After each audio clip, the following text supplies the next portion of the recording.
Good evening, and thank you for joining me for another Boring Books for Bedtime. I hope tonight's selection provides all the boredom your busy brain needs to quiet down and let you get some sleep. Before we begin, I'd like to give a special shout out of thanks to some new members of our Patreon family: Alexandra, Pat, Jenny, and Holly. Thank you all so much for supporting this podcast. By becoming members of Patreon, you help us remain 100% listener supported and ad-free for everyone, and it's very much appreciated.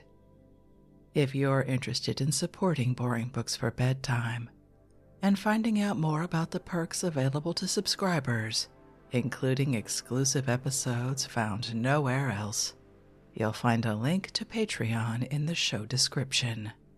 You'll also find a link to buymeacoffee.com, where you can support us with a one-time tip, no subscription required. I hope you'll take a moment to check them out. Now, let's read and relax. Find a comfortable spot. Adjust your volume. Take a nice deep breath in. Let it out slowly. And off we go. Tonight, let's continue our series of brand new recordings of some very old episodes indeed. This one reaches back all the way to March 2019, which I find hard to believe was more than 5 years ago. How time flies. Tonight we're relaxing with How We Think by John Dewey, professor of philosophy in Columbia University. First published in 1910 by D.C. Heath & Co. publishers, Boston, New York, and Chicago. Let's begin. Preface.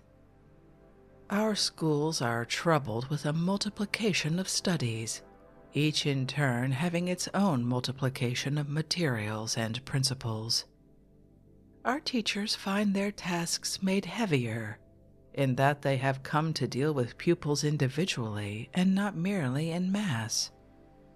Unless these steps in advance are to end in distraction, some clue of unity, some principle that makes for simplification must be found. This book represents the conviction that the needed steadying and centralizing factor is found in adopting as the end of endeavor that attitude of mind, that habit of thought which we call scientific. This scientific attitude of mind might conceivably be quite irrelevant to teaching children and youth, but this book also represents the conviction that such is not the case, that the native and unspoiled attitude of childhood, marked by ardent curiosity, fertile imagination, and love of experimental inquiry, is near, very near, to the attitude of the scientific mind. If these pages assist any to appreciate this kinship and to consider seriously how its recognition in educational practice would make for individual happiness and the reduction of social waste, the book will amply have served its purpose. It is hardly necessary to enumerate the authors to whom I am indebted.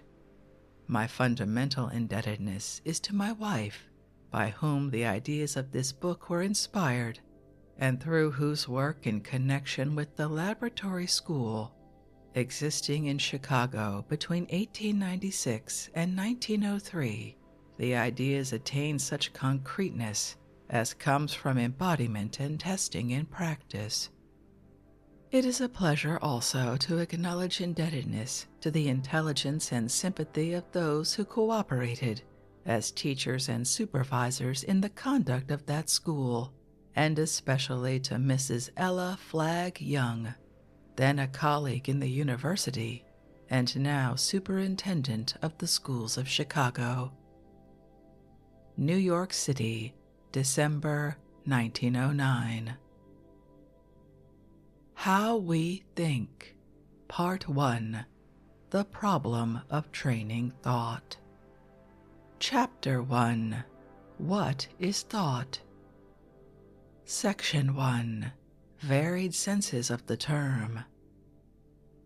No words are oftener on our lips than thinking and thought. So profuse and varied indeed is our use of these words that it is not easy to define just what we mean by them. The aim of this chapter is to find a single, consistent meaning.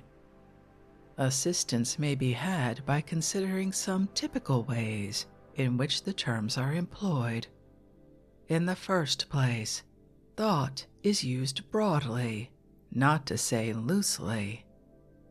Everything that comes to mind, that goes through our heads, is called a thought. To think of a thing is just to be conscious of it in any way whatsoever. Second, the term is restricted by excluding whatever is directly presented. We think or think of only such things as we do not directly see, hear, smell, or taste. Then third, the meaning is further limited to beliefs that rest upon some kind of evidence or testimony. Of this third type, two kinds, or rather 2 degrees, must be discriminated. In some cases, a belief is accepted with slight or almost no attempt to state the grounds that support it. In other cases, the ground or basis for a belief is deliberately sought and its adequacy to support the belief examined. This process is called reflective thought. It alone is truly educative in value, and it forms accordingly the principal subject of this volume. We shall now briefly describe each of the 4 senses. 1. In its loosest sense, thinking signifies everything that, as we say, is in our heads, or that goes through our minds. He who offers a penny for your thoughts does not expect to drive any great bargain. In calling the objects of his demand thoughts, he does not intend to ascribe to them dignity, consecutiveness, or truth. Any idle fancy, trivial recollection, or flitting impression will satisfy his demand. Daydreaming, building of castles in the air, that loose flux of casual and disconnected material that floats through our minds in relaxed moments, are in this random sense thinking. More of our waking life than we should care to admit, even to ourselves, is likely to be whiled away in this inconsequential trifling with idle fancy and unsubstantial hope. In this sense, silly folk and dullards think. The story is told of a man in slight repute for intelligence, who, desiring to be chosen selectman in his New England town, addressed a knot of his neighbors in this wise: "I hear you don't believe I know enough to hold office. I wish you to understand that I am thinking about something or other most of the time." Now, reflective thought is like this random coursing of things through the mind, in that it consists of a succession of things thought of. But it is unlike in that the mere chance occurrence of any chance something or other in an irregular sequence does not suffice. Reflection involves not simply a sequence of ideas, but a consequence, a consecutive ordering in such a way that each determines the next as its proper outcome, while each, in turn, leans back on its predecessors. The successive portions of the reflective thought grow out of one another and support one another. They do not come and go in a medley. Each phase is a step from something to something. Technically speaking, it is a term of thought. Each term leaves a deposit which is utilized in the next term. The stream or flow becomes a train, chain, or thread. 2. Even when thinking is used in a broad sense, it is usually restricted to matters not directly perceived, to what we do not see, smell, hear, or touch. We ask the man telling a story if he saw a certain incident happen, and his reply may be, "No, I only thought of it." A note of invention, as distinct from faithful record of observation, is present.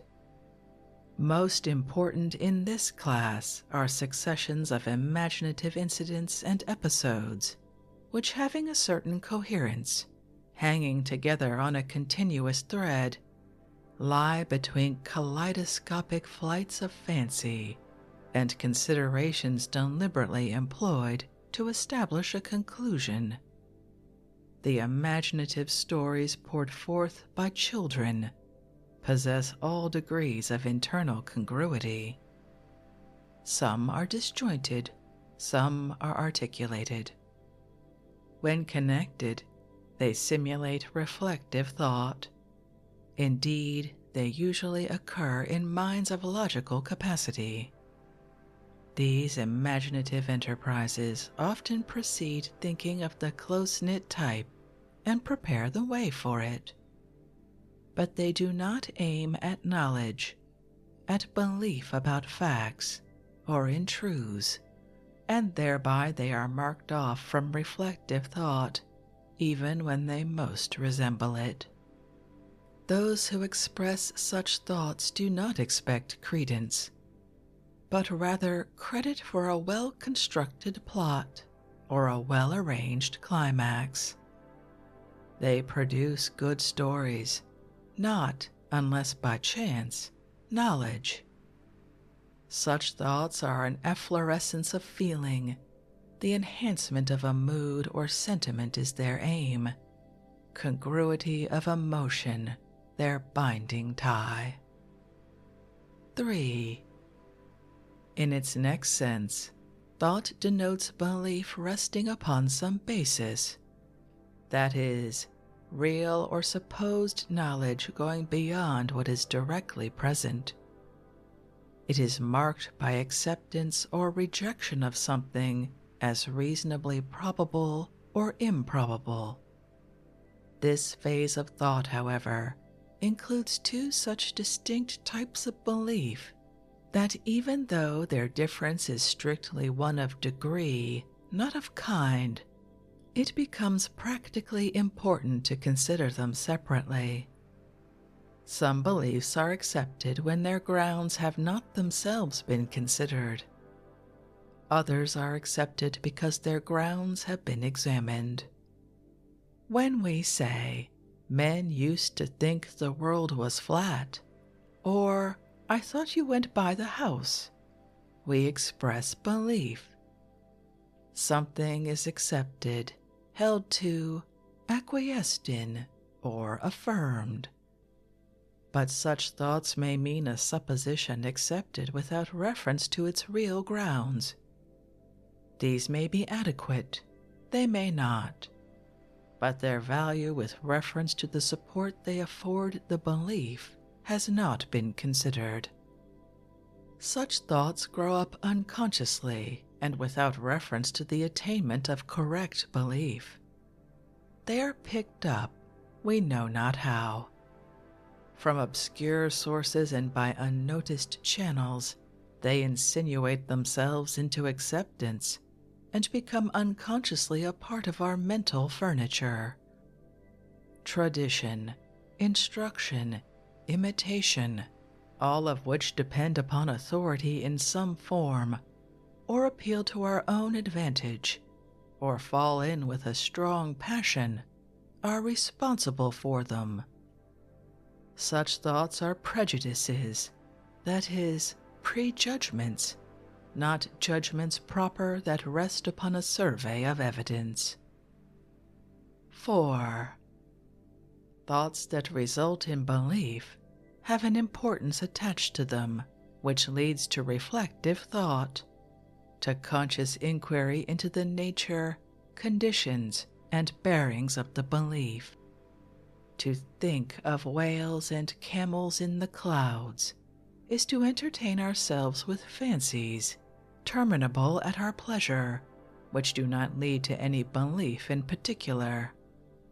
But to think of the world as flat is to ascribe a quality to a real thing as its real property.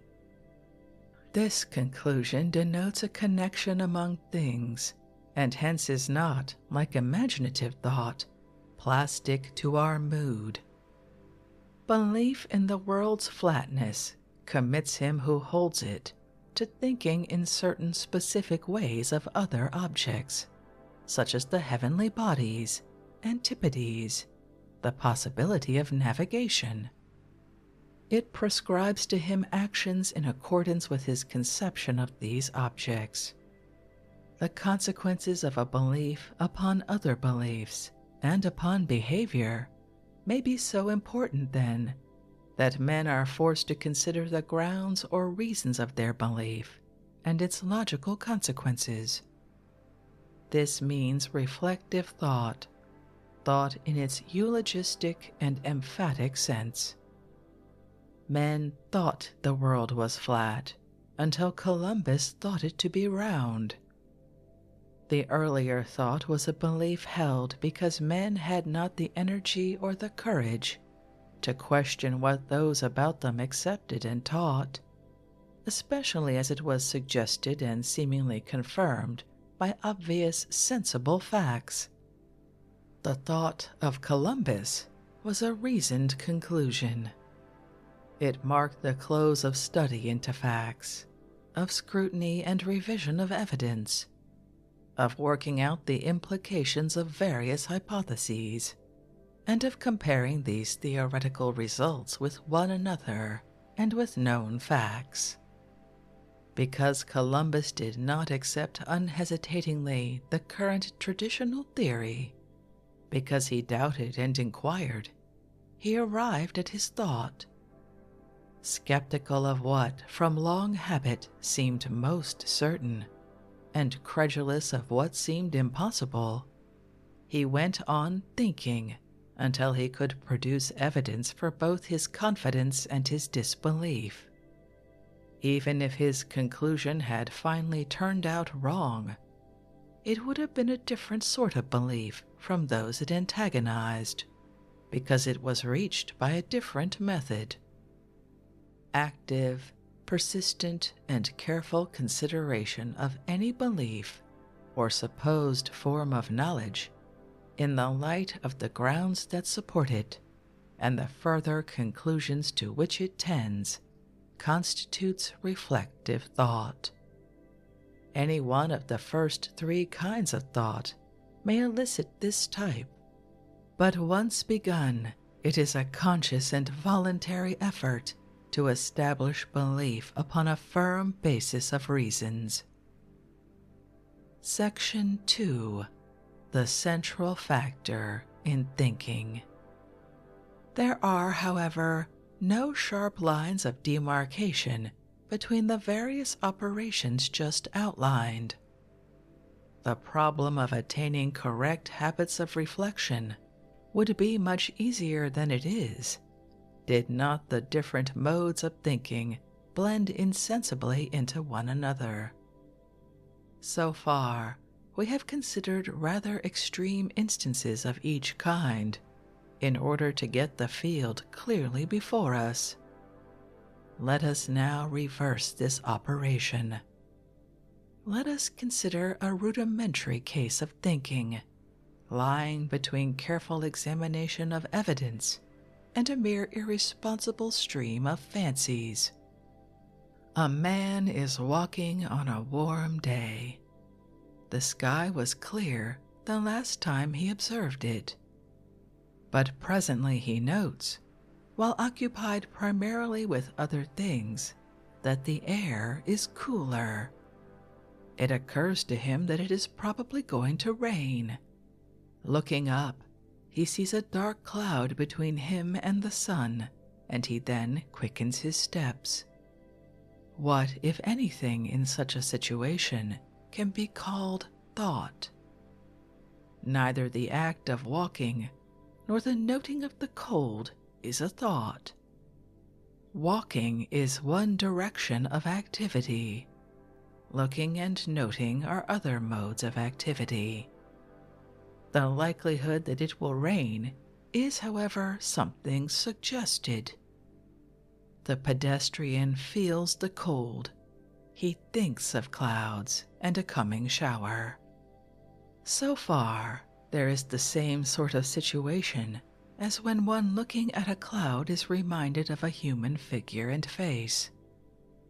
Thinking in both of these cases, the cases of belief and of fancy, involves a noted or perceived fact, followed by something else which is not observed, but which is brought to mind, suggested by the thing seen. One reminds us, as we say, of the other. Side by side, however, with this factor of agreement in the two cases of suggestion, is a factor of marked disagreement. We do not believe in the face suggested by the cloud. We do not consider at all the probability of its becoming a fact. There is no reflective thought. The danger of rain, on the contrary, presents itself to us as a genuine possibility, as a possible fact of the same nature as the observed coolness. Put differently, we do not regard the cloud as meaning or indicating a face, but merely as suggesting it, while we do consider that the coolness may mean rain. In the first case, seeing an object, we just happen, as we say, to think of something else. In the second, we consider the possibility and nature of the connection between the object seen and the object suggested. The seen thing is regarded as in some way the ground or basis of belief in the suggested thing. This function, by which one thing signifies or indicates another, and thereby leads us to consider how far one may be regarded as warrant for belief in the other, is then the central factor in all reflective or distinctively intellectual thinking. By calling up various situations to which such terms as signifies and indicates apply, the student will best realize for himself the actual facts denoted by the words reflective thought. Synonyms for these terms are points to, tells of, betokens, prognosticates, represents, stands for, implies. We also say one thing portends another, is ominous of another, or a symptom of it, or a key to it, or, if the connection is quite obscure, that it gives a hint, clue, or intimation. Reflection thus implies that something is believed in or disbelieved in, not on its own direct account, but through something else which stands as witness, evidence, proof, voucher, warrant, that is, as ground of belief. At one time, rain is actually felt or directly experienced. At another time, we infer that it has rained from the looks of the grass and trees, or that it is going to rain because of the condition of the air or the state of the barometer. At one time, we see a man, or suppose we do, without any intermediary fact. At another time, we are not quite sure what we see, and hunt for accompanying facts that will serve as signs, indications, tokens of what is to be believed. Thinking, for the purposes of this inquiry, is defined accordingly as that operation in which present facts suggest other facts or truths in such a way as to induce belief in the latter upon the ground or warrant of the former. We do not put beliefs that rest simply on inference on the surest level of assurance. To say, "I think so," implies that I do not as yet know so. The inferential belief may later be confirmed and come to stand as sure, but in itself it always has a certain element of supposition. Section 3. Elements in reflective thinking. So much for the description of the more external and obvious aspects of the fact called thinking. Further consideration at once reveals certain sub-processes which are involved in every reflective operation. These are A. A state of perplexity, hesitation, doubt, and B. An act of search or investigation directed toward bringing to light further facts which serve to corroborate or to nullify the suggested belief. A. In our illustration, the shock of coolness generated confusion and suspended belief, at least momentarily. Because it was unexpected, it was a shock or an interruption needing to be accounted for, identified, or placed. To say that the abrupt occurrence of the change of temperature constitutes a problem may sound forced and artificial, but if we are willing to extend the meaning of the word problem to whatever, no matter how slight and commonplace in character, perplexes and challenges the mind so that it makes belief at all uncertain, there is a genuine problem or question involved in this experience of sudden change. B. The turning of the head, the lifting of the eyes, the scanning of the heavens are activities adapted to bring to recognition facts that will answer the question presented by the sudden coolness. The facts as they first presented themselves were perplexing. They suggested, however, clouds.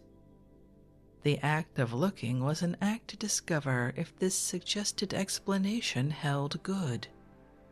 It may again seem forced to speak of this looking, almost automatic, as an act of research or inquiry, but once more, if we are willing to generalize our conceptions of our mental operations to include the trivial and ordinary, there is no good reason for refusing to give such a title to the act of looking. The purport of this act of inquiry is to confirm or to refute the suggested belief. New facts are brought to perception, which either corroborate the idea that a change of weather is imminent or negate it. Another instance, commonplace also, yet not quite so trivial, may enforce this lesson. A man traveling in an unfamiliar region comes to a branching of the roads. Having no sure knowledge to fall back upon, he is brought to a standstill of hesitation and suspense. Which road is right?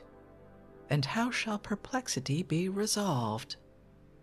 There are but two alternatives. He must either blindly and arbitrarily take his course, trusting to luck for the outcome, or he must discover grounds for the conclusion that a given road is right. Any attempt to decide the matter by thinking will involve inquiry into other facts, whether brought out by memory or by further observation, or by both. The perplexed wayfarer must carefully scrutinize what is before him, and he must cudgel his memory. He looks for evidence that will support belief in favor of either of the roads, for evidence that will weight down one's suggestion. He may climb a tree. He may go first in this direction, then in that, looking in either case for signs, clues, indications. He wants something in the nature of a signboard or a map, and his reflection is aimed at the discovery of facts that will serve this purpose. The above illustration may be generalized. Thinking begins in what may fairly enough be called a forked road situation, a situation which is ambiguous, which presents a dilemma, which proposes alternatives. As long as our activity glides smoothly along from one thing to another, or as long as we permit our imagination to entertain fancies at pleasure, there is no call for reflection. Difficulty or obstruction in the way of reaching a belief brings us, however, to a pause. In the suspense of uncertainty, we metaphorically climb a tree. We try to find some standpoint from which we may survey additional facts, and, getting a more commanding view of the situation, may decide how the facts stand related to one another. Demand for the solution of a perplexity is the steadying and guiding factor in the entire process of reflection. Where there is no question of a problem to be solved or a difficulty to be surmounted, the course of suggestions flows on at random. We have the first type of thought described. If the stream of suggestions is controlled simply by their emotional congruity, their fitting agreeably into a single picture or story, we have the second type. But a question to be answered, an ambiguity to be resolved, sets up an end and holds the current of ideas to a definite channel. Every suggested conclusion is tested by its reference to this regulating end, by its pertinence to the problem in hand. This need of straightening out a perplexity also controls the kind of inquiry undertaken. A traveler whose end is the most beautiful path will look for other considerations, and will test suggestions occurring to him on another principle than if he wishes to discover the way to a given city. The problem fixes the end of thought, and the end controls the process of thinking. Section 4. Summary.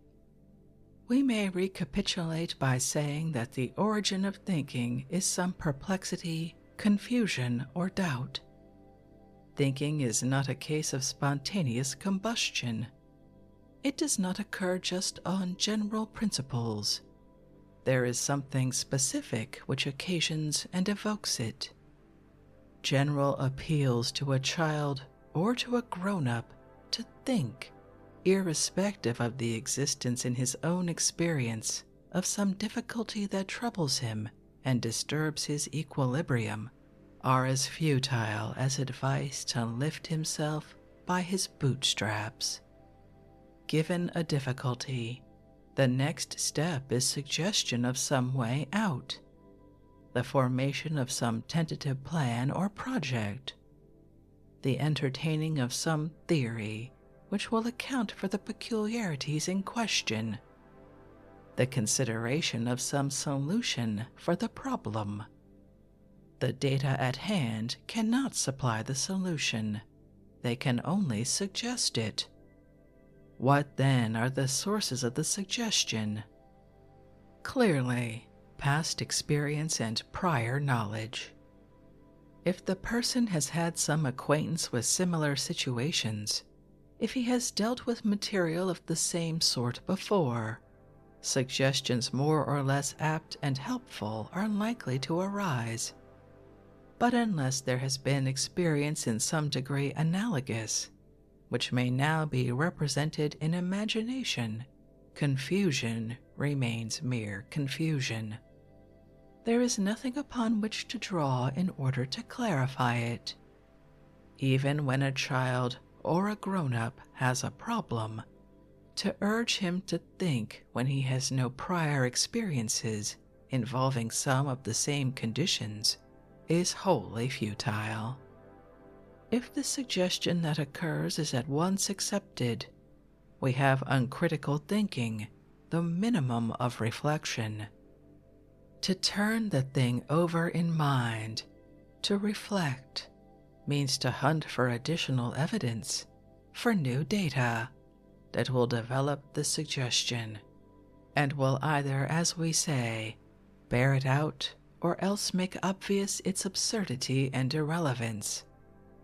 Given a genuine difficulty and a reasonable amount of analogous experience to draw upon, the difference par excellence between good and bad thinking is found at this point. The easiest way is to accept any suggestion that seems plausible, and thereby bring to an end the condition of mental uneasiness. Reflective thinking is always more or less troublesome because it involves overcoming the inertia that inclines one to accept suggestions at their face value. It involves willingness to endure a condition of mental unrest and disturbance. Reflective thinking, in short, means judgment suspended during further inquiry. And suspense is likely to be somewhat painful. As we shall see later, the most important factor in the training of good mental habits consists in acquiring the attitude of suspended conclusion and in mastering the various methods of searching for new materials to corroborate or to refute the first suggestions that occur, to maintain the state of doubt, and to carry on systematic and protracted inquiry. These are the essentials of thinking. Chapter 2: The Need for Training Thought. To expatiate upon the importance of thought would be absurd. The traditional definition of man as the thinking animal fixes thought as the essential difference between man and the brutes. Surely an important matter. More relevant to our purpose is the question how thought is important. For an answer to this question will throw light upon the kind of training thought requires if it is to subserve its end. Section 1: The Values of Thought. 1. Thought affords the sole method of escape from purely impulsive or purely routine action. A being without capacity for thought is moved only by instincts and appetites, as these are called forth by outward conditions and by the inner state of the organism. A being thus moved is, as it were, pushed from behind. This is what we mean by the blind nature of brute actions. The agent does not see or foresee the end for which he is acting, nor the results produced by his behaving in one way rather than in another. He does not know what he is about. Where there is thought, things present act as signs or tokens of things not yet experienced. A thinking being can, accordingly, act on the basis of the absent and the future, instead of being pushed into a mode of action by the sheer urgency of forces whether instincts or habits, of which he is not aware. A reflective agent is drawn, to some extent at least, to action by some remoter object of which he is indirectly aware. An animal without thought may go into its hole when rain threatens because of some immediate stimulus to its organism. A thinking agent will perceive that certain given facts are probable signs of a future rain, and will take steps in the light of this anticipated future. To plant seeds, to cultivate the soil, to harvest grain, are intentional acts, possible only to a being who has learned to subordinate the immediately felt elements of an experience to those values which these hint at and prophesy. Philosophers have made much of the phrases book of nature, language of nature. Well, it is in virtue of the capacity of thought that given things are significant of absent things, and that nature speaks a language which may be interpreted. To a being who thinks, things are records of the past, as fossils tell of the prior history of the earth, and are prophetic of their future, as from the present positions of heavenly bodies, remote eclipses are foretold. Shakespeare's tongues in trees, books in the running brooks, expresses literally enough the power superadded to existences when they appeal to a thinking being. Upon the function of signification depend all foresight, all intelligent planning, deliberation, and calculation. 2. By thought, man also develops and arranges artificial signs to remind him in advance of consequences, and of ways of securing and avoiding them. As the trait just mentioned makes the difference between savage man and brute, so this trait makes the difference between civilized man and savage. A savage who has been shipwrecked in a river may note certain things which serve him as signs of danger in the future. But civilized man deliberately makes such signs. He sets up in advance of wreckage warning buoys, and builds lighthouses where he sees signs that such events may occur. A savage reads weather signs with great expertness. Civilized man institutes a weather service by which signs are artificially secured, and information is distributed in advance of the appearance of any signs that could be detected without special methods. A savage finds his way skillfully through a wilderness by reading certain obscure indications. Civilized man builds a highway which shows the road to all. The savage learns to detect the signs of fire and thereby to invent methods of producing flame. Civilized man invents permanent conditions for producing light and heat whenever they are needed. The very essence of civilized culture is that we deliberately erect monuments and memorials lest we forget, and deliberately institute, in advance of the happening of various contingencies and emergencies of life, devices for detecting their approach and registering their nature, for warding off what is unfavorable, or at least for protecting ourselves from its full impact, and for making more secure and extensive what is favorable. All forms of artificial apparatus are intentionally designed modifications of natural things in order that they may serve better than in their natural estate to indicate the hidden, the absent, and the remote. 3.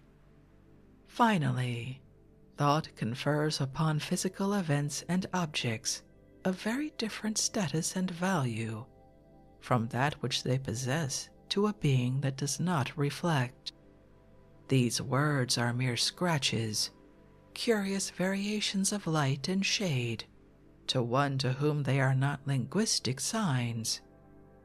To him for whom they are signs of other things, each has a definite individuality of its own, according to the meaning that it is used to convey. Exactly the same holds of natural objects.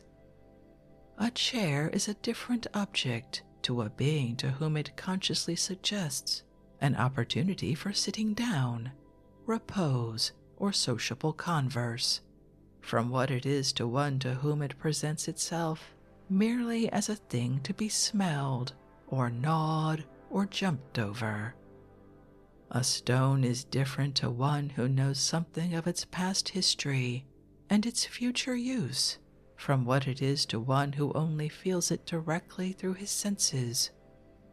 It is only by courtesy, indeed, that we can say that an unthinking animal experiences an object at all. So largely is anything that presents itself to us as an object, made up by the qualities it possesses, as a sign of other things. An English logician, Mr. Venn, has remarked that it may be questioned whether a dog sees a rainbow any more than he apprehends the political constitution of the country in which he lives. The same principle applies to the kennel in which he sleeps and the meat that he eats. When he is sleepy, he goes to the kennel. When he is hungry, he is excited by the smell and color of meat. Beyond this, in what sense does he see an object?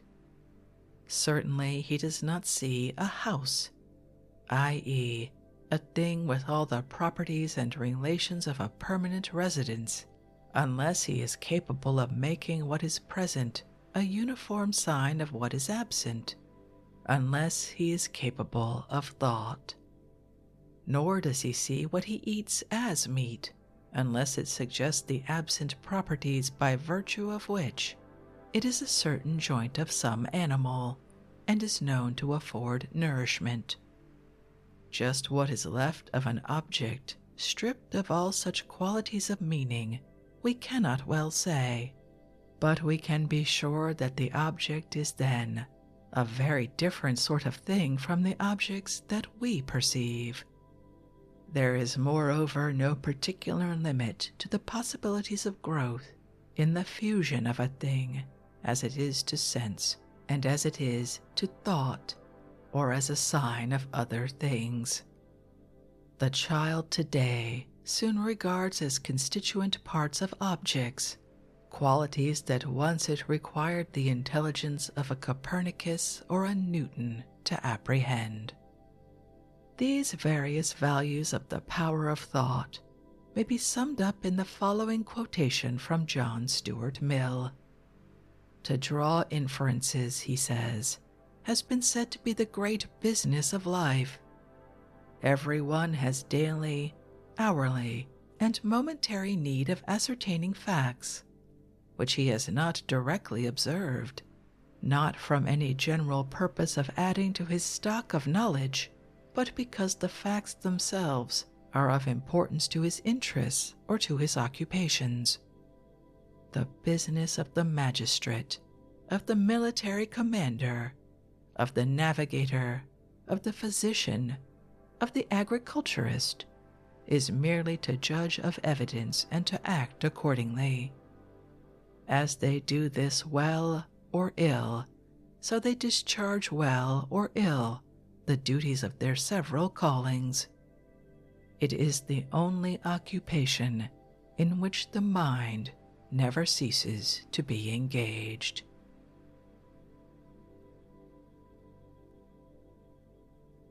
And with that quote and the conclusion of Section 1, I think we'll end this evening's reading from How We Think by John Dewey.